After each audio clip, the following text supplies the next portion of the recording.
지난주는 아침에 사실 출근했을 때 굉장히 가벼운 마음으로 왔었는데, 이번 주 역시 FOMC를 앞두고 있어서 그런지 투심 자체가 굉장히 위축이 된 것 같아요. 거래 자체가 많이 없었더라고요. 그런 게 느껴져요? 지표를 보고 왔죠. 네, 뉴스를 보고 왔습니다. 네. 네. 근데 그 거래가 없다고 느끼는 거는 이제 네. 뭔가 트레이딩을 해보셔야 그런 걸 느끼시는 건데. 저는 뭐 아시다시피 트레이닝을 할 수 없으니. 네. 저는 많이 하거든요. 근데. 어떠셨어요? 느끼세요? 근데 말씀대로 진짜 별로 그렇게 거래가 네. 안 느껴지더라고요. 정말로. 원래 이게 큰 이벤트 앞두고 사실 경계 심리가 엄청나게 발동이 되잖아요. 저 역시 이제 그런 것들이 야, 이거 왜 월요일부터 이렇게 그러니까 시장은 약하진 않은 것 같은데 맞아요. 뭔가 거래가 안 되는 느낌이 굉장히 많이 받았어요. 그래가지고 이게 FOMC 회의 경계 때문이구나. 왜냐하면 사실 75bp 인상하는 게 정설이지만 네. 그래도 모르죠. 100bp를 할 수도 있는 것이고 그러다 보니까 좀 네. 그 경계 심리가 발동된 게 아닌가 이렇게 느껴지더라고요. 어제 3대 지수가 모두 다 네. 보합권에서 마감이 됐는데 사실 기술주의 낙폭이 컸다고 말하긴 좀 그렇지만 필라델피아 반도체 지수가 조금 영향을 받았던 것 같아요. 지금 맵이 나가고 있죠. 네. 현재 보시면은 기술주가 좀 더 약했습니다. 아무래도 변동성이 조금 기술주들이 좀 크다 보니까 아무래도 또 FOMC 영향도 좀 많이 받는 것 같고 그리고 또 반도체 관련해서도 약간 어떤 업황 우려 이런 부분들이 좀 더 센 것 같아요. 그래서 반도체 관련된 종목들이 좀 약했던 것 같고. 요즘 바이든 대통령이 중간선거 앞두고 참 바쁜 것 같죠.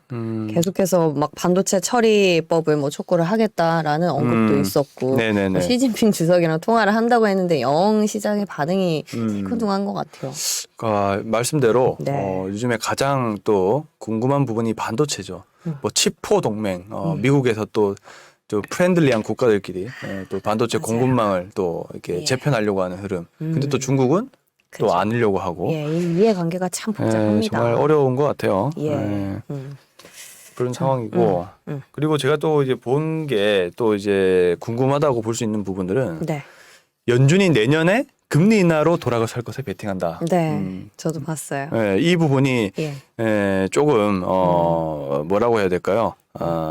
그나마 좀 인플레가 어느 정도는 꺾이고 있지 않나 이런 부분들을 좀 반영해 주는 것이 아닌가 이렇게 좀 생각이 들고. 근데 반대로 생각했을 때 금리 인하로 스탠스를 다시 바꾼다는 거는 경기 침체를 어느 정도 기정사실화하고 있고 사실 10년물이랑 2년물 스프레드가 지금 계속해서 차이를 보이고 있는 것 자체가 또 경기 침체의 또 방증 아니겠습니까? 이게 뭔가 FOMC의 지금 말 자체는 행정부에서는 예런 장관도 그렇고 괜찮다, 경기 침체가 아니라고 하지만 이게 진짜 실질적으로 경기 침체를 감안을 한다면 FOMC에서 75bp를 인상한 게 과연 우리 투자자 입장에서는 좋은 것인가라는 의문도 좀 들더라고요. 맞아요. 75bp 인상하는 게 사실 이게 평범한 일은 아니거든요. 항상 금리 인상은 0.25포인트씩 하는 게 정설인데 이제는 0.75가 되게 사람들이 이게 일반적이다.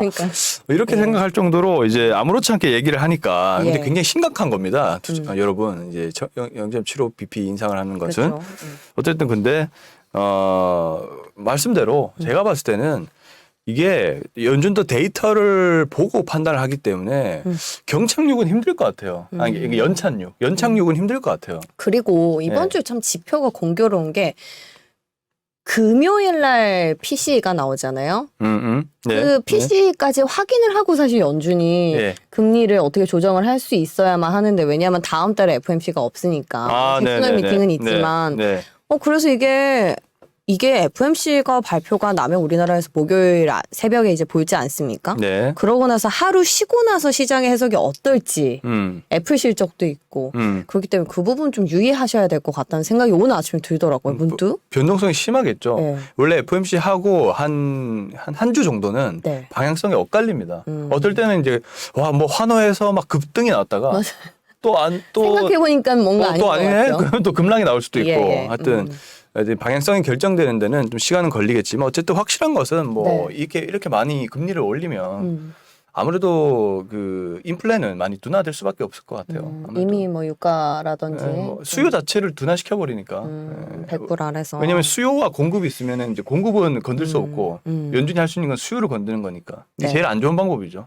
침체를 유발을 해야 되니까. 근데 어쨌든 뭐 그래도 강제적으로 눌러버리는 전략이기 때문에 인플레는 확실히 꺾일 것 같지만 근데도 금리 인하로 베팅이 돌아서는 거 보면은 연착륙은 조금 힘든 거 아닌가. 한번 침체로 몰아넣었다가 다시 금리를 인하시켜서 금리 뭐 이렇게 경제를 상승시키는 그런 구도로 가지 않을까 이렇게 보여집니다. 뭐 사실 FOMC 회의에서 결정이 되는 건 물가뿐만 아니라 고용도 있고 여러 가지 뭐 환율도 봐야 되고 우리 매크로 지표가 있기 때문에 오늘 돈의 흐름에 대해서 잠시 후에도 우리 애널리스트랑 함께 좀 정리를 해볼 거고요. 그리고 앞서서 이제 맵이 나와서 제가 잠깐 체크를 하고 가고 싶은 게 어제 월마트 실적 발표하고 나서 2분기 가이던스를 대폭 하향을 했습니다. 장 중에는 그나마 좀 심리가 그래도 지지가 되면서 끝났는데 애프터마켓에서 9%가 넘게 급락을 했더라고요. 맞아요. 근데 우리가 1분기에 설레가 있잖아요, 여러분. 1분기에 제가 그래서 월마트 이거 적어놓은 걸 좀 봤더니 타겟이 그때 24% 거의 25% 넘게 급락을 하면서 실적 때문에 증시 전반적으로 좀 악영향을 미쳤습니다. 그래서 오늘 우리도 유통주뿐만이 아니라 투심 전체적으로 좀 영향을 받을 것 같다는 느낌이 드는데 어떻게 보세요, 대표님? 우리나라한테는 좀 좋은 소식이 좀 있었잖아요. 그 대형마트가 이제 계속적으로 영업을 할 수 있도록 이제 주말에도 영업을 할 수 있도록 이제 법안이 마련되는. 와, 이마트 깜짝 놀랐어요, 주가 보고. 그렇죠. 그때 이마트가 많이 올랐던 기억이 나는데. 이제 그런 면에서는 이제 우리나라한테는 조금 호재적인 부분도 있었어요. 근데 아무래도 좀 미국이 안 좋다 보면 우리나라도 좀 부정적인 영향을 끼칠 수도 있을 것 같고 좀 애매합니다. 제가 봤을 때는 애매할 것 같고. 이 훈풍이 좀 이어졌으면 좋겠는데 이렇게 늘 맨날 찬물을 끼얹더라고요. 근데 법령적으로 만약에 이제 왜냐하면 그 법령을 푼다는 것은 어쨌든 영업 활동에 도움이 되는 거잖아요. 실적 부분에 있어서. 그렇죠. 그게 뭐 영업이익이 꽤 차이가 난다 하더라고요. 그거를 했을 때랑 안 했을 때랑.